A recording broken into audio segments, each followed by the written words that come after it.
हो रहा हो तो फिर बेकार है। जब ये बैठी है तो मेरे लिए तो यही गंगा जमुना यही सब कुछ सुख सागर है। हम तो जिनको मानते हैं उन्होंने कहा मन चंगा तो कटौती में गंगा। जब आपका मन साफ सुथरा है तो आपको किसी तीरथ जाने की जरूरत नहीं। ठीक है, आपने गांव में बहुत अच्छी व्यवस्था स्टैचू लगाया, ये बहुत बढ़िया बात, इसे देख के बड़ा सुख हुआ। इन बाबा साहब को पूजते तो हम सभी लोग, लेकिन जब तक हम इनके विचार पे नहीं चलेंगे तब तक हमारी जिंदगी में बहुत सारे परिवर्तन होने नामुमकिन। देखो, हम अपने गुरुओं को की मूर्तियां लगा के उनको पूजने लगे, उनके विचारों पे नहीं चलते। ये हम उनसे सबसे बड़ा धोखा करते हैं। बाबा अम्बेडकर ने जो बात कही उसी बात को 600 साल पहले सतगुरु रविदास जी महाराज कह के गए। देखो कैसे, मैं मेल करके दिखाता हूँ।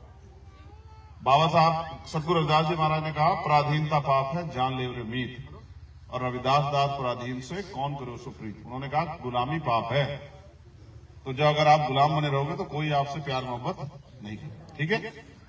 अब बाबा साहब ने क्या कहा कि अन्याय करने वाले से अन्याय सहने वाला ज्यादा दोस्त। उन्होंने कहा कि गुलाम को गुलामी का एहसास करा दो, वो अपनी बेटियां स्वयं काटे। जो लोग परेशान हैं, तकलीफ में हैं, जिनको दिक्कत है, अगर वो अपनी बेटियां नहीं काटेंगे तो कौन काटेगा। जिन पे रोजगार नहीं वही तो रोजगार के लिए निकल के जाएंगे, जिन पे जमीन नहीं वही तो जमीन के लिए निकल के जाएंगे, जिन पे घर नहीं वही तो घर बनाने का प्रयास करेंगे, जिन पे कई घर हो वो क्या घर बनाएगा, उसकी क्या जरूरत है।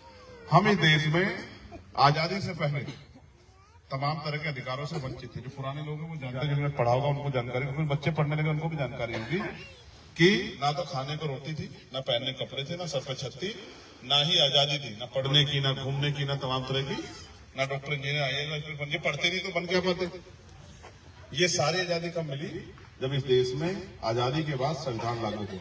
वही संविधान जो आपको, मेरी बहनों को भी डॉक्टर इंजीनियर आईएएस आईपीएस बनने का अधिकार देता है और मुझे भी कुर्सी पे बैठने का अधिकार है। जिस संविधान की वजह से आज मैं कपड़े पहने खड़ा हूं, जिस संविधान की वजह से मंच सजा, जिस संविधान ने हमारी रक्षा सुरक्षा करी और हमारे लिए अधिकार सुनिश्चित किए, जिस संविधान ने हमारी हिस्सेदारी सुनिश्चित की, उस संविधान की रक्षा की जिम्मेदारी भी हम लोगों की है। और रक्षा संविधान की कैसे करेंगे कि हम संविधान को उन हाथों से, जो हाथ संविधान को, संवैधानिक शक्ति को कमजोर कर रहे हैं, उन हाथों से संविधान की रक्षा करें। अब वो हाथ कौन सा है? वो हाथ है जो आज सरकार में बैठे हैं, भाजपा आरएसएस के लोग।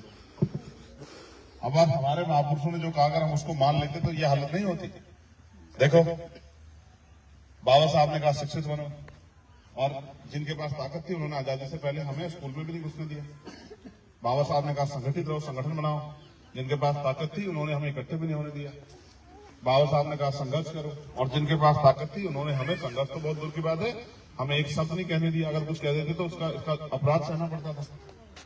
तो अगर आज हम यहां तक पहुंच पाए, आजादी के 75 साल बाद भी हम थोड़ी बहुत सुख सुविधा अर्जित कर पाए हैं, तो इसका मतलब अभी पूरा समाज विकास के रास्ते पर नहीं गए। कुछ घर ऐसे होंगे जिनके घर सुख सुविधा, कुछ ऐसे मुझे दिख भी रहे हैं, शक्लें बता देती, कपड़े बता देते कि घर के हालात क्या है, लेकिन क्या सभी लोग सुख शांति का जीवन प्राप्त कर चुके हैं? सभी के घरों में सुख सुविधा आ गई? आप बताओ जितने लोग यहाँ बैठे, कितने घरों में 4 पहिए गाड़ियां, जरा हाथ उठाओ, बताओ। आप लोग बताओ भाई, कितने घरों में 4 पहिए गाड़ियां, हाथ उठाओ। फिर उसका परसेंटेज निकाल लेना, उतना ही समाज खुशहाल होगा। अगर आजादी के 75 साल बाद हम 4 पहियों की गाड़ी भी अर्जित नहीं कर पाए हैं तो हमारी जिंदगी भी बहुत अच्छी नहीं बनी। समझ रहे? एक तरफ देश में घूम के देखना, आप अमीरों के कुत्ते भी गाड़ियों में घूमते नहीं घूमते, आपने देखी नहीं देखी वीडियो है? सर्दी आती तो उनके लिए हीटर लगते हैं, नाम से। गर्मी आती है तो उनके लिए एसी लगते हैं। आपके लिए लगते हैं एसी? कभी आपके लिए लगते हैं हीटर? कभी कोई आता पूछने के लिए कि भाई क्या हाल है? इस देश में जानवरों की वैल्यू है, इंसानों की वैल्यू नहीं। लेकिन बाबा साहब अम्बेडकर हमें वोट का अधिकार देके, जिसके जरिए हम अपनी ताकत बना सकते हैं। क्योंकि देखो, किसी भी तरह का परिवर्तन होता है शक्ति से। शक्ति होती है,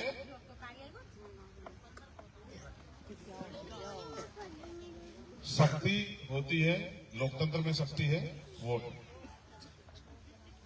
अब अगर आप अपनी शक्ति नहीं बनाओगे तो परिवर्तन कैसे करोगे? आप जिस समस्या से पीड़ित हो, बाबा साहब तो कहते हैं पॉलिटिकल पावर द मास्टर, वो चाबी जो आपकी सारी परेशानी, लेकिन हम अपनी परेशानियों की चाबी ढूंढते फिरते कहीं और, कि भाई हमारी जिंदगी से गरीबी, बेबसी, लाचारी, समस्याएं खत्म हो जाए। कहां से हो जाए खत्म? बाबा साहब तो रास्ता दिखा के गए ना, उन्होंने कहा राजनीति में हिस्सेदारी नहीं करोगे, इसका सबसे बड़ा नुकसान ये होगा कि अयोग्य लोग आपके ऊपर शासन करेंगे। आज जिन पे घर परिवार चलाने आते वो प्रदेश देश चला रहे हैं और वो देश को लूट लूट के अमीरों को सौंप रहे हैं, पैसे वाले लोग राज कर रहे हैं, गरीब लोग भूखे रह रहे हैं। तमाम तरह की समस्या लोगों के सामने है। पढ़े लिखे नौजवानों को रोजगार नहीं मिल रहा। मैंने पिछले गांव में पूछा था, कुछ लोग आएंगे पिछले गांव के भी यहाँ, आपने भी पुलिस की भर्ती पेपर दिया इस गांव के बिल्कुल है। तो ये जो पेपर साहब अपने लीक वीक की खबर आ रही है, कैसा लग रहा है? भविष्य से खिलवाड़ किया। तो जिनकी सरकार है वो तुम्हारे भविष्य से नहीं, तुमसे खिलवाड़ कर रहे हैं। उनका बस चले तो सारी नौकरियों को प्राइवेट सेक्टर में भेज दें। ठीक है, आने वाला कल कैसा होगा महसूस करो। हम पे जो थोड़ा बहुत कुछ अर्जित हुआ कैसे हुआ कि हमें आरक्षण के जरिए हम लोग नौकरी पे गए तो जेब में कुछ पैसे आए तो अपने बच्चों को अच्छा पढ़ा लिखा शुरू किया तो वो थोड़े से कामयाबी की तरफ बढ़े और उस पैसे को जोड़ के अपने सुख सुविधाएं मकान तैयार किए। आपके गांव में कुछ मकान तो पक्के हैं, लेकिन ये कोने का मकान किसका बता? ये किसका मकान है? बराबर वाला आपका है? सर आप छोड़ो इसे, आप ये जो घर है ना किसी शेड्यूल कास्ट के व्यक्ति घर है ना, है वाल्मीकि समाज का घर है ना, है? ठीक है, इस घर को देख के बता इस घर ने कितनी तरक्की की। मेहनत तो ये परिवार भी करता होगा ना, लेकिन इनको इनकी मेहनत का क्या मिलता है? आप जानते हो हाथरस की घटना आपको याद है? जब हाथरस में हमारे वाल्मीकि परिवार के एक बच्चे को अन्याय सहना पड़ा और जब उसको मार के जो है उसको बुरे हाल करके अस्पताल में इलाज को भी नहीं होने दे रहे, तब हम ही गए ना लड़ने के लिए, लड़े, उस बच्चे को वहां से लेके यहाँ लेके आए सफदरजंग। फिर उसकी यहाँ जब उसकी जान चली गई, फिर उसके परिवार को आपने देखा किस तरह किया, जिनकी हाथ में ताकत है उन्होंने कचरे की तरह जला दिया, अपने परिवार से नहीं मिलने दिया। आप महसूस करो अगर आपकी बेटी के साथ कोई जुल्म हो और आप अपनी बेटी को आखिरी बार देख भी ना पाओ, क्या बीतेगी आपके ऊपर? आप बताओ मेरे भाई बेटे, अगर किसी बहन के साथ ऐसा हो जाए और उसको आखिरी बार देख भी ना पाओ, कैसे तकलीफ होगी? ठीक है, ये सब इस देश में जिनके साथ जिनके पास राज नहीं होता, जिनके पास हक अधिकार नहीं होते, जिनके पास ताकत नहीं होती, उनको ये सब चीजें सहनी पड़ती। अभी हमारे लोग पढ़ लिख के उस तरह की काबिलियत हासिल नहीं कर पाए कि वो इन चीजों से मुक्ति पाना। तो अभी तो हम अपने पैरों पे खड़े हुए थे, तभी सरकार लोग इस नौकरियों को आरक्षण को सब खत्म करने लगी। तो आने वाला कल क्या होगा? पैरों पे नहीं खड़े हो पाए, मेहनत मजदूरी करेंगे, 200-400 रुपए कौन से पूरे पड़ते हैं? गैस सिलेंडर का दाम समझते हो कितना है? 1120 रुपए है ना। बिजली का दाम क्या है पर यूनिट पता आपको? 4 रुपए अलग कितनी? 4-5 नहीं 7 रुपए देते नहीं क्या बिल? लगता है 7 रुपए है, समझते हो? पहले आता था 120-30 रुपए का एक बिल आता था सामान्य, लेकिन फिर लगा कि भाई ये तो इनकी जेब से इधर कट नहीं, तो उन्होंने कहा भाई ये तो मीटर लगाओ। ठीक है, उद्योगपतियों के लाखों करोड़ रुपए माफ होते हैं और आपसे अगर 10,000 का बिल होगा तो कनेक्शन कटेगा, मुकदमा लिखा जाएगा अलग। समझ रहे हो? ये है परिवर्तन जो भी कुछ पिछले 10 सालों में। जब से भाजपा के लोग आए हैं इन्होंने कसम खा ली कि हम गरीबों को इतना नचोड़ देंगे कि कोई गरीब अच्छी रोटी ना खा पाए। समझ रहे हो?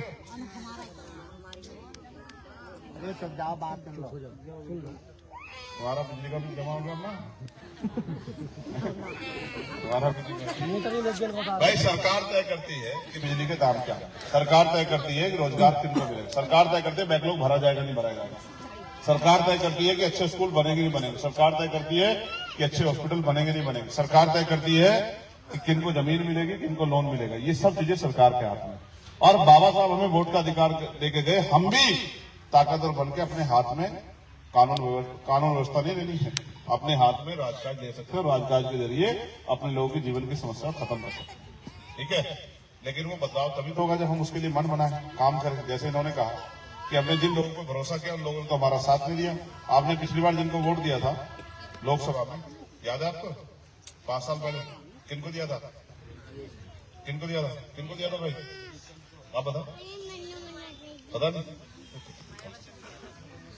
कृष्ण जी को क्या 5 साल में आए आपकी बस्ती में पूछने के लिए क्या हाल है? कभी ये पूछा कि भाई आपके बच्चों को इलाज की पढ़ाई की दिक्कत है क्या, मैं कुछ मदद करूं क्या? कभी लोकसभा में जाके बोले आपके लिए? आप तो पढ़े लिखे बच्चे ना, बताओ लोकसभा कितनी है? गूंगे बहरे नेताओं की जरूरत है, बोलने वाले नेताओं की जरूरत है? बताओ। जब तक देखो एक कहावत बताता हूँ प्रैक्टिकली, जब तक बच्चा रोता नहीं, माँ दूध के लिए नहीं पूछती उसको किसको भूख लगी, वो अपने काम में लगी रहती है। बताओ मैं झूठ बोल रहा हूँ क्या? जब वो रोता है माँ को लगता है कि भाई इसको भूख लगी, चलो इसके बारे में सोचती है ना।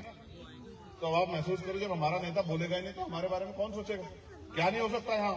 मैं बताता हूँ क्या हो सकता है। देखो मुझसे सुनो, यहाँ बहुत अच्छी इंडस्ट्रियल एरिया लग के लाखों लोगों को रोजगार मिल सकता है। और ये 2 साल, 1.5 साल, 3 साल के अंदर बहुत अच्छा हमारे यहाँ बनी है, बहुत सारे इंडस्ट्रियल एरिया लगे। आप क्या लगे ना हरिद्वार में सिटी में देखे आपने? यहाँ के बच्चे भी कुछ लोग जाते हैं काम करने हरिद्वार में, लगे ना नौकरी, सब वहीं पड़े। ठीक है, यहीं से जाते हैं ना मजदूरी करने। क्या यहाँ क्यों नहीं लग सकती? बताओ मुझे, क्या आपके नेता को दिखता नहीं यहाँ के बच्चे मजदूरी करने के लिए या काम करने के लिए वहां जाते हैं? अभी वहां जाकर कमरा देते ना 2,000-3,000 रुपए का, फिर खर्चा भी और सब चीजें। अगर घर से यहाँ से 15-20 हजार रुपए की नौकरी मिलेगी तो दिन में पैसा आएगा नहीं आएगा? ठीक है, क्या नहीं हो सकता? लाखों करोड़ रुपए का सामान हम खरीदते हैं दूसरे देशों से, क्या वो सामान हमारे देश में नहीं बन सकता? क्या हम इससे कमजोर है? क्या हमारे हाथ में नहीं? क्या हमें बुद्धि नहीं? क्या हमें टेक्नोलॉजी नहीं? सब कुछ तो है, लेकिन सरकार नहीं चाहती कि लोगों के घरों में पैसा आए। क्योंकि अगर पैसा आएगा तो ताकत बढ़ेगी, सम्मान बढ़ेगा। पैसा आएगा तो साधन आएंगे, पैसा आएगा तो सुख सुविधा आएगी। वो आपको सुख सुविधाओं में नहीं देखना चाहती, क्योंकि उनका लंबे समय से प्रयास है कि जो हाशिए पे है आजादी से पहले वो हाशिए पे पड़े। और ये जो माए बहन है, मैं तो देखता हूँ पूरे देश में पहनने को अच्छे कपड़े और खाने को अच्छे भोजन की व्यवस्था भी सब लोगों के पास है। और मैं तो फिर कहता हूँ, यहाँ आज के नेता सिविल इनकम टैक्स से डर जाते हैं। जो इनसे डरता है, झूठे मुकदमे करते हैं, जेल भेज देते हैं। जो उनसे भी बच जाता है मेरे जैसा, फिर उसको गोली मारते हैं। तो जो गोली से भी बच जाता है अपनी माँ बहनों के आशीर्वाद से, फिर उसके खिलाफ भी कुछ ना कुछ करेंगे, वो भी कुछ दिनों में आपके सामने आ जाएंगे। लेकिन सवाल ये है कि आपकी जिंदगी कब बदलेगी? लोग जीते हारे से कोई फर्क नहीं पड़ता, आपकी जिंदगी में तब्दीली कैसा है? आपके घरों में सुख सुविधाएं कैसे रहेंगी? आपके बच्चों को, पढ़े लिखे बच्चों को रोजगार कैसे मिलेगा? आपके जो बच्चे पढ़ना चाहते हैं, पैसे कमी से पढ़ नहीं पा रहे, उनको पढ़ने का अवसर कम मिलेगा। इसकी जिम्मेदारी भी तो किसी ना किसी को उठानी पड़ेगी। जब बाबा साहब ने लड़ाई लड़ी तब हमें इतना कुछ मिला, जब काशीराम साहब लड़ाई लड़ी तब हमें इतना कुछ मिला। अगर आज की पीढ़ी नहीं लड़ेगी तो आने वाली पीढ़ियों पर क्या बचेगा? अभी तो हमारे नौजवान, जिनको मैंने इधर से उधर को इकट्ठा करवा, उधर से, वो भी जितने समझदार नहीं, वो नहीं जानते देश में क्या चल रहा है। आपको पता है आने वाले 10 साल में हो सकता है वोट का अधिकार भी ना बचे। बताओ मैं झूठ कह रहा हूँ? और अगर ये वोट का अधिकार नहीं बचा, कोई आएगा आपकी बस्ती के बारे में? और जब वोट का अधिकार नहीं बचेगा, अभी हमारे साथ इतना सलूक होता है, तो कल वोट का अधिकार नहीं हो, दल पिछड़ो कौन कुर्सी बैठने देगा भाई? कौन थाने कचहरी में घुसने देगा? समझ रहे हो? इस देश में न्याय भी बहुत महंगा है। आप अगर आपके साथ उत्पीड़न हो जाए, कोर्ट जाओगे तो वकील साहब कहेंगे लॉ फीस, और अगर कहीं हाईकोर्ट चले जाओगे तो 5-4 लाख रुपए चाहिए। कैसे लड़ोगे लड़ाई? अभी लोकतंत्र में वोट का अधिकार है, कुछ भी नहीं करना, वोट देने ताकत बनानी है और अपने आप को मजबूत करना, ठीक है? तो जब आप ताकत बना लोगे तो फिर आपको किसी आगे हाथ फैलाना नहीं, ठीक है? आप भी, ये मेरी बहनें जो बैठी, जानते हो ना मुझे?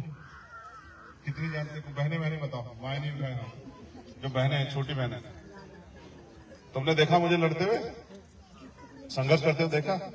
तुम्हें लगता है कि अगर मैं ताकतवर हूंगा तो मेरी बहनों को ताकत नहीं मिलेगी? बताओ जोर से बताओ। तो फिर तुम चाहते नहीं चाहते मैं ताकतवर बनूं? बताओ कितने लोग चाहते हैं? हाथ उठाओ। नहीं, दोनों हाथ उठाने, वो भी मन से। और मैं देखू किसने नहीं उठा रखा, मैं ये देखी। ये एक अम्मा बची है, ये हमारे खिलाफ ऐसा है? नहीं, खिलाफ तो नहीं। नहीं, उठा के रखो, अभी ऐसा नहीं माना जाएगा। अब तो माना जाएगा आगे आपने फॉर्मेलिटी कर दी। अच्छा नीचे करो, देखो ये लोकतंत्र है। आप वोट की ताकत से बहुत बड़े बड़े परिवर्तन कर सकते हैं। ये वोट ऐसी है जो करोड़ों रुपए से ज्यादा कीमती है। इस वोट से ताकतों का निर्माण होता है, और ये वोट आसानी से नहीं मिली। इस वोट के लिए बाबा साहब अम्बेडकर ने अपने 4-4 बच्चों को कुर्बानियां दी, ठीक है? तो मैं आपसे आग्रह करूंगा, जब आप इस बार 2024 में लोकसभा का मेंबर चुनने जाएं तो किसे वोट करोगे? बताओ। इतनी कम आवाज में जोर से बताओ। ये तो ऐसा हो रहा है जैसे मास्टर कोई गंभीर सवाल पूछ लेता है पूरे कॉर्पोरेट। किसे दोगे वोट? बताओ। अरे छोड़ो, अब ऐसा हुआ, कोई पैसे वाला अगर इनके पास आया, सर कोई पैसे वाला कहने लगा, छोड़ो चंद्रशेखर को, पैसा लो, हमें वोट दो, फिर इनको क्या करना चाहिए?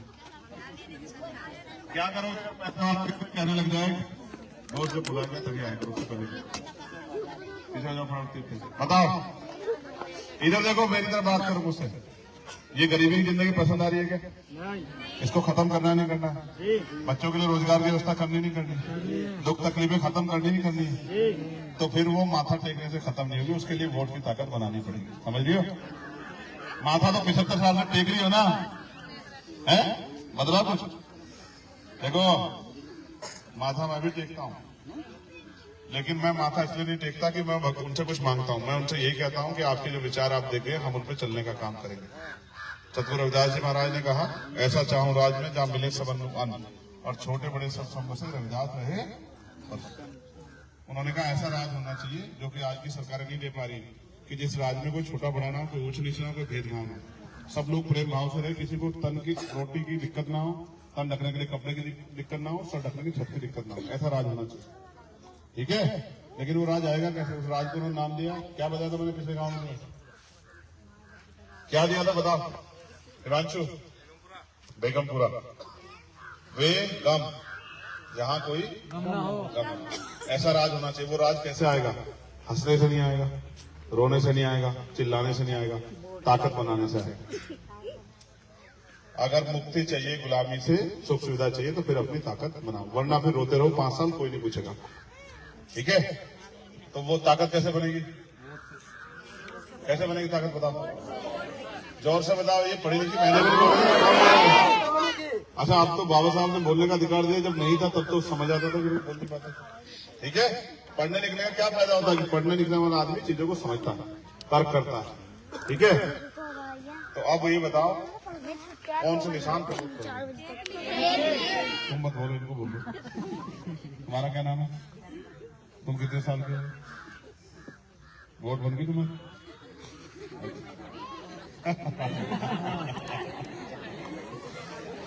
ये तो पिक्चर में जितेंद्र जैसा जितेंद्र है? आप बताओ पहले, माए बहन किसको दोगे वोट? बताओ। झूठ लग रहा है मुझे, इसमें जान नहीं लग रही। बताओ किसको दोगे वोट? अच्छा चलो ठीक। आप बताओ भाई, किसको दोगे वोट? इतनी मरी आवाज में बोलोगे तो मुझे शर्म आएगी अपने ऊपर। इसका भाई इतना बहादुर हो, उनके भाई ऐसे बोलने बकरियों की तरह, तो फिर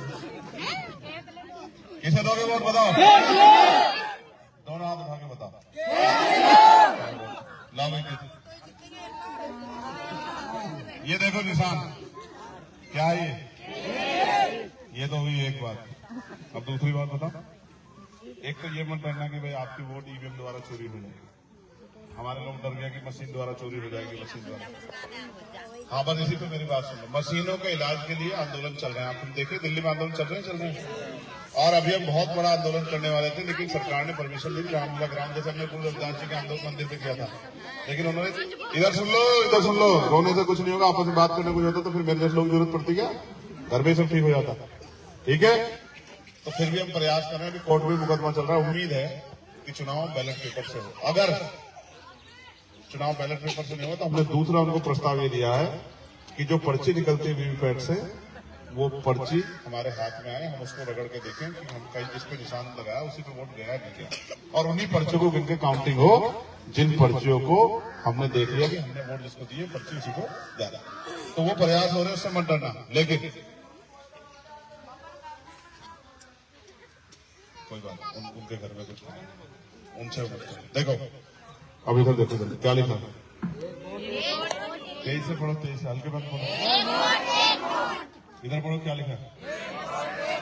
क्यों लिखा है मैंने बताओ? नेपाल में देखो क्या लिखा, क्या लिखा? देखो, आपके गांव में कोई प्राइमरी स्कूल के हेडमास्टर हैं या प्राइमरी स्कूल के मास्टर है कोई? एक भी नहीं। तैयार हो गए? कौन है? अच्छा, घर है। करोड़पति आदमी है या वैसे ही आप सामान्य आदमी है? सामान्य। ये बात मैं आपको क्यों बता रहा? मेरे पिताजी प्राइमरी स्कूल में हेडमास्टर थे, और मैं भी इसी तरह की स्थिति से निकल के आया हूँ। मैं कोई धन्ना सेठ का बेटा था। इस देश में जो पैसे के आधार पर राजनीति करते हैं, वो अपने लिए राजनीति करते हैं। हमें जिनसे मुकाबला करना है, उनके पास बहुत साधन संसाधन है, बहुत पैसा है, बहुत मीडिया है, सब कुछ है। उनका मुकाबला अकेले चंद्रशेखर आजाद नहीं। इसलिए मैंने लिखवाया कि जो वोट देगा वो नोट भी देगा। तो मैं आपसे आग्रह करूंगा, चाहे 1 रुपए की मदद करें। ये 1 रुपया बहुत बड़ी रकम नहीं है, लेकिन मेरे लिए बहुत बड़ी रकम है। उसका कारण गरीब का, मेहनत का, ईमानदारी का 1 रुपया अमीर के लाखों रुपए से बढ़ता है। तो मैं आपसे अपील करूंगा, रकम खोल दो वैसे, कि चाहे आप 1 रुपए की मदद करें, लेकिन इस केतली में मदद जरूर करें, जिससे कि मेरा हौसला बढ़े। और मुझे याद आया कि जब मैं ठेरी में गया था तो वहां के लोगों ने मेरी इतनी मदद करके मेरी ताकत बढ़ी। ये समझो, ये कर्ज है मेरा आपके ऊपर, जो मुझे याद रखकर रहेगा, जिस कर्ज को मुझे उतारना है। ठीक है। और ये